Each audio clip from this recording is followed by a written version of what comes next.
नमस्कार, स्वागत है आपका सागर कोचिंग सेंटर भुवनपुर में। मैं हूं श्रवण कुमार सागर। आज की इस वीडियो में हम आपके लेकर के आए national means cum merit scholarship exam यानी कि एनएमएस एग्जाम के लिए सोशल साइंस के 35 महत्वपूर्ण प्रश्न। तो चलिए आज की क्लास को स्टार्ट करते हैं। पहला प्रश्न है, इलाहाबाद जिसका अब नाम बदल गया है, अब नाम है प्रयागराज, का स्तंभ लेख किस गुप्त शासक की विजयों का विवरण प्रस्तुत करता है। तो यहाँ पर देखिए ऑप्शन में दिया है चंद्रगुप्त, विक्रमादित्य, उसके बाद है समुद्रगुप्त, कुमारगुप्त और स्कंदगुप्त। तो यहाँ पे सही उत्तर होगा समुद्रगुप्त। ऑप्शन नंबर 20 का सही उत्तर है। क्वेश्चन पेपर में इसी तरह से हिंदी और अंग्रेजी दोनों लैंग्वेज में आपको दिया रहता है। काफ़ी सारे स्टूडेंट डिमांड करते हैं सर अंग्रेजी में भी दिखाइए, तो देखिए इसमें आपको अंग्रेजी में भी दिखाई दे रहा है और हिंदी में भी। क्वेश्चन पेपर में भी इसी तरह से एक साइड हिंदी एक साइड अंग्रेजी दिया रहता है। पिछले वीडियो में हम साइंस के प्रश्नों को बताए थे, अगर आपने उसको नहीं देखा है तो उसको ज़रूर देख लीजिएगा। चलिए अगला प्रश्न है, शैव संप्रदाय के सबसे बड़े दार्शनिक तथा प्रचारक थे। तो यहाँ पर सही उत्तर हो जाएगा शैव संप्रदाय के सबसे बड़े दार्शनिक और प्रचारक ये थे शंकराचार्य। ऑप्शन बी सही है। हमारे राष्ट्रीय ध्वज पर अंकित सत्यमेव जयते लिखा रहता है, जो कहाँ से लिया गया है ना। सत्यमेव जयते हमारा राष्ट्रीय वाक्य भी है और आपको पता होना चाहिए मुंडिका उपनिषद से लिया गया है। अगला है, किलाकर लिपि संबंधित है। ये जो लिपि होती है ना, ये संबंधित है मेसोपोटामिया की सभ्यता से। तीसरा ऑप्शन इसका सही है।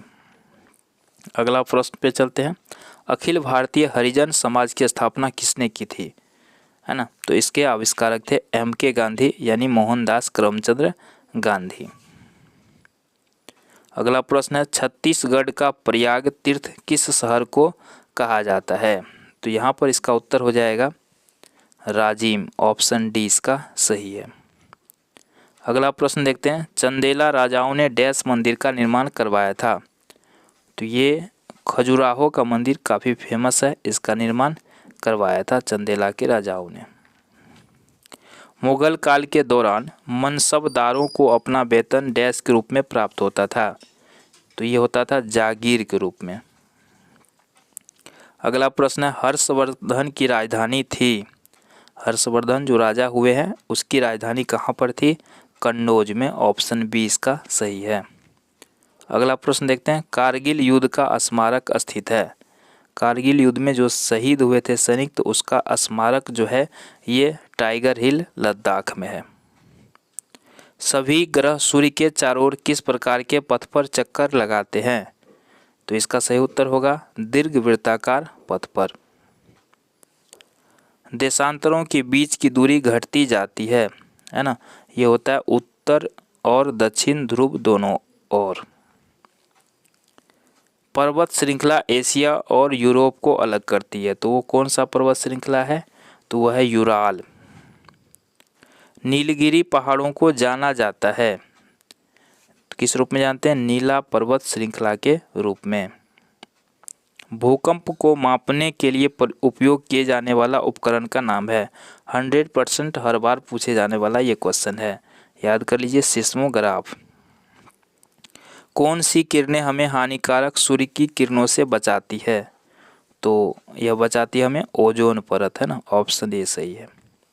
कॉफ़ी का प्रमुख उत्पादक है, तो सबसे ज़्यादा कहाँ होता है, ब्राज़ील में होता है ये। अगला प्रश्न है, वे 3 प्रमुख कारक कौन से हैं जिनसे जनसंख्या में परिवर्तन होता है। तो ये हो जाएगा जन्म, मृत्यु और प्रवास। भारत में सबसे अधिक सिंचित क्षेत्र निम्न में से किस फसल के अंतर्गत आता है।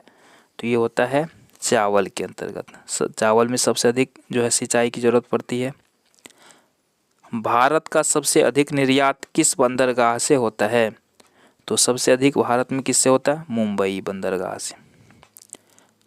भारतीय संसद में सम्मिलित है।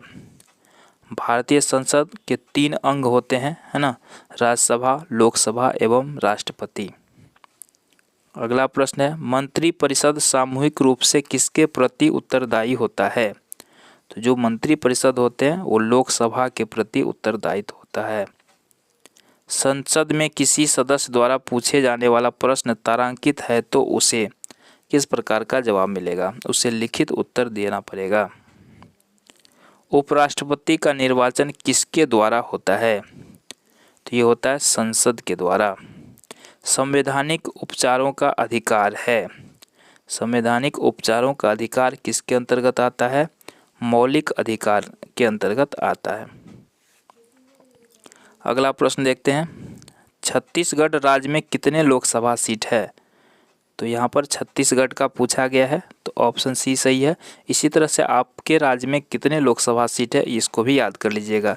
जैसे हाल में ही उत्तर प्रदेश में एनएमएस का एग्ज़ाम संपन्न हुआ है, तो वहाँ पर ये क्वेश्चन पूछा गया था कि उत्तर प्रदेश में कितने लोकसभा सीट है। तो उत्तर प्रदेश में कितना है? 80 है। उसी तरह से बिहार में कितने लोकसभा सीट है? 40 है। तो इस तरह से आप अपने राज्य का ज़रूर याद कर लीजिएगा कि आपके राज्य में कितने सीट है, लोकसभा का और राज्यसभा दोनों का याद कर लीजिएगा। लोकतंत्र की प्रमुख विशेषता है कि जिसका प्रभाव उसके कामकाज के सभी पहलुओं पर पड़ता है। तो इसका सही उत्तर हो जाएगा समानता। जिला कलेक्टर को जाना जाता है, इसको क्या बोलते हैं? जिला न्यायाध्यक्ष। ग्राम पंचायत का सचिव निम्न में से किसका और किसका सचिव है? तो ये होता है ग्राम सभा का। राज्यसभा का मुख्य कार्य क्या होता है? तो याद कर लीजिए, कानून का निर्माण करना, ये राज्यसभा का मुख्य काम है। किस बाजार में फर्म कीमत निर्धारित नहीं कर सकती? तो यहाँ पर हो जाएगा पूर्ण प्रतियोगिता। जब मुद्रास्फीति की दर बढ़ती है तो वस्तुओं की कीमत क्या होगा? दर बढ़ेगा तो वस्तु की कीमत क्या हो जाएगा? ये भी बढ़ेगा, है ना। ये जब बढ़ेगा तो ये भी बढ़ेगा। ऑप्शन ए सही है। आयकर किस प्रकार का कर है? तो आयकर जो होता है ये प्रत्यक्ष कर है। कच्चे माल को अधिक मूल्य में बदलने वाला कार्य क्या कहलाता है? तो इसको हम लोग बोलते हैं विनिर्माण। अगला प्रश्न है, इकोनॉमिक्स शब्द किस भाषा से लिया गया है? तो ये लिया गया है आपको ग्रीक भाषा से। तो इस प्रकार इस वीडियो में हमने आपको सोशल साइंस के सभी 35 इंपॉर्टेंट क्वेश्चंस को बताए हैं। इसमें से काफ़ी सारे प्रश्न आपको एग्जाम में आ सकते हैं, इसलिए इसको निश्चित रूप से याद कर लीजिएगा। अगले वीडियो में हम गणित के प्रश्नों का हल लेकर के आएंगे। ठीक है, यहाँ देख सकते हैं गणित के प्रश्न है जिसका हल हम अगले वीडियो में करेंगे। तो अगले वीडियो का प्रतीक्षा कीजिए। वीडियो देखने के लिए चैनल को सब्सक्राइब जरूर कीजिएगा, लाइक कीजिएगा। फिलहाल 2 क्वेश्चंस आपके सामने है गणित के, तो इसका आंसर आपको कमेंट बॉक्स में लिखना है। देख लीजिए यहाँ पे जैसे 1331 का घनमूल कितना होगा, यहाँ पे 4 विकल्प है। आपको क्या लगता है कमेंट में ज़रूर लिखिएगा। और दूसरा प्रश्न है 2x - 7 = 13, तो x का मान कितना होगा, ये भी आप सोल्व करके इसका आंसर कमेंट बॉक्स में ज़रूर लिखिएगा। अगले वीडियो का प्रतीक्षा कीजिए। जल्दी मिलते हैं एक और नई वीडियो के साथ। जय।